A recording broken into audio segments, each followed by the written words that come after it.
Alex Clark, similarly, is teaching people to be biblical, right? She was very upset when I pointed out, because I have people who, like I said, work inside Turning Point USA.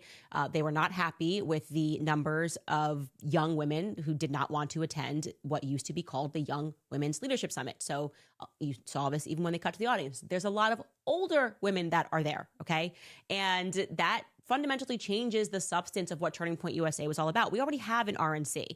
We already have a CPAC. So what made Turning Point USA different was the fact that they were gathering the youth, they were getting these college students. But since Charlie has passed, Erica can't draw the same crowd. Women don't trust her. We are designed to have a spiritual intuition about people, and our spiritual intuition about Erica Kirk says no. And Alex Clark has sort of deemed herself or elected herself to be Erica's defender, but like lies all the time in an effort to defend Erica, who herself lies all the time. Anyway, she gets on stage and she similarly is going to speak to women about how to be biblical. Take a listen. What I can tell you and teach you is how to have a God-honoring single season. People do not get married because two perfect people found each other. They get married because two imperfect people love the Lord and they are committed to pursuing holiness together. For years, I thought God was delaying my life. And looking back, he kind of was, but not in a negative way. He was preparing me. And if you spend this season becoming the woman that God is calling you to be, then whether marriage comes next year or 10 years from now or not at all, you will not have wasted a single day. Because a life fully surrendered to God is never a life on hold.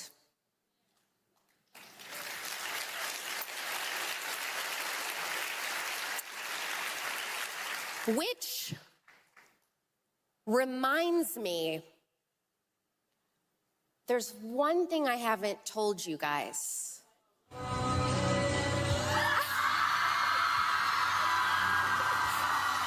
engaged!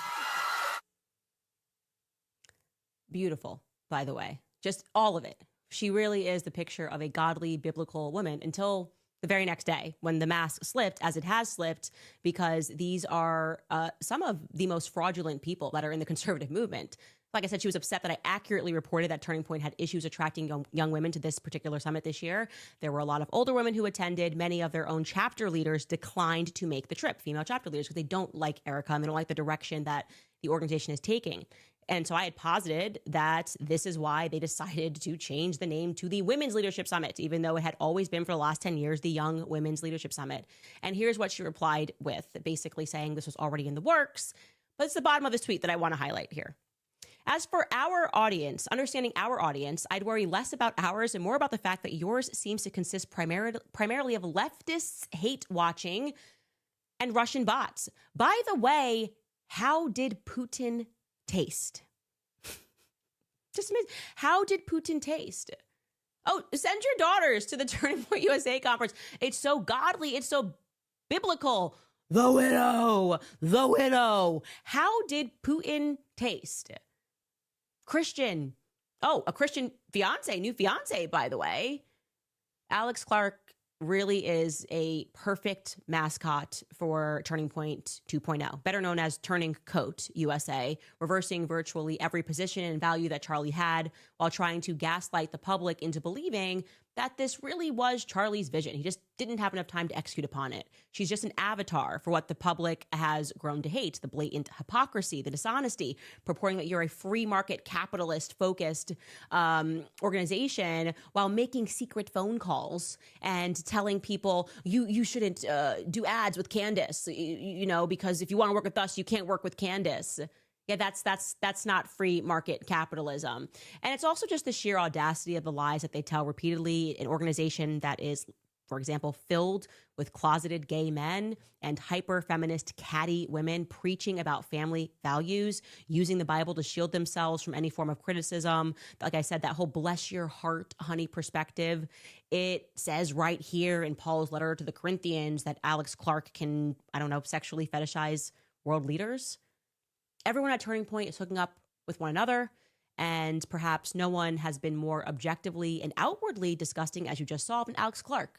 And if I need to remind you, her entire issue with me began when I simply told the truth. That's what they really hate the truth about the fact that Charlie was attending Catholic Mass, sometimes daily, and that he was changing his mind about Israel. These are facts. She decided to host a podcast to try to present me as a liar. I don't lie because I don't need to, and I'm under no Zionist obligation to portray Charlie like the rest of you are. But Alex had some sort of an allergic reaction to the truth. She made private phone calls demanding that we get dropped by our sponsor, Paleo Valley. Remember that? She also took personal credit for convincing Trump to tweet insults at me. She tweeted this. This is not true. She can cope harder. Guess who prompted Trump's rant on her the first time? Yours truly in the Oval Office. Taking credit of that. Biblical, godly. Whew, she's great. And she also, for no reason at all, by the way, went after Aubrey's husband, the one who used to work for Andrew Colbert, describing her husband as weird, sharing a private correspondence with Charlie just to hurt her. And then she wrote this about her fiance. She wrote, also, I'm so sorry to the boyfriend, now fiance, for catching strays here, but you play stupid games, you win stupid prizes. The truth has to come out. Yeah, she's Turning Point's chihuahua. It's annoying. It barks nonstop. It bites at everyone's ankles. It's best ignored because the bark is kind of inconsequential. But occasionally, you really should punt the chihuahua for 50 yards. And for years, Alex has enjoyed lecturing and judging women and men, discussing how there needs to be a return to masculinity, how men are wimpy, how men are not strong, how they need to be pressured to be more tough and more masculine, and there are too many beta boys. Take a listen. If we are wanting women to be more feminine and really lean into their softness and our natural femininity and nurturing nature, then we have to put more pressure on men to be more masculine. But is there also something to be said that the right guy is going to be so in his masculine that he is not threatened by me? If you're a man who can't seem to find a feminine woman, ask yourself if you're man enough. We don't need less masculinity or toxic masculinity. We need more. Literally, biologically, men are less manly. I don't think it's a coincidence that we have these vegan, soy, liberal guys who are also incapable of like taking charge and leading. I think all of that in masculinity is connected. So I'm hearing masculine themes. I'm hearing boldness. I'm hearing be the alpha as much as you can, so like lead. We need more masculine men. So yesterday, the internet rightfully enjoyed themselves when they learned that she was engaged to a man 7 years her junior, who no person in their right mind would accuse of being masculine, a man named Vance Vogtberg, who runs a health blog where he refers to the readers of his blog as his fellow buttercups. And he consistently drops references to Taylor Swift songs. He's a big Swiftie, and he is without question objectively effeminate. Take a listen. Hello, I'm Vance Vogtberg, and I was the instructor of the beginning fiddle class, so I'm going to play you some tunes I taught. This first one is called Tennessee Waltz. People don't understand that what we do here is art. Oftentimes people come and they're like, they don't understand. They're demanding things. And as an artist, you have to take your time. You have to create art. You can't. My name is Vance. I live in Scottsdale, Arizona. I'm here working for a Christian legal organization called Alliance Defending Freedom, and we call it ADF. That's the acronym I'll use from now on. And ADF exists to advance everybody's God-given right to live and speak the truth. I have a website, a blog, a worldwide phenomenon is what some people call it. It's called Running on Butter. And Running on Butter is this movement to appreciate the abundance and the beauty of living a healthy life. And I love health and I love feeling strong and vibrant. Seed oils are problematic. Don't eat seed oils, okay?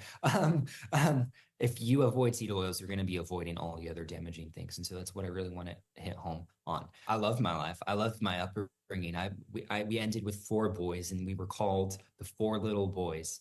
And we just, messed around in the woods. I always talk in the podcast like I'm talking to you guys. And I'm like, no, I disagree. Speak off something because it feels like it's just talking with your siblings. So now it's fun to actually, be implemented within the podcast itself. Nice.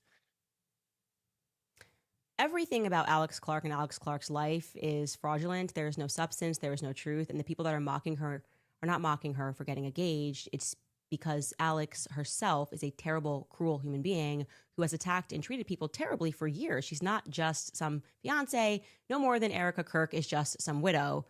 But we do wish her and Vance health and happiness anyway.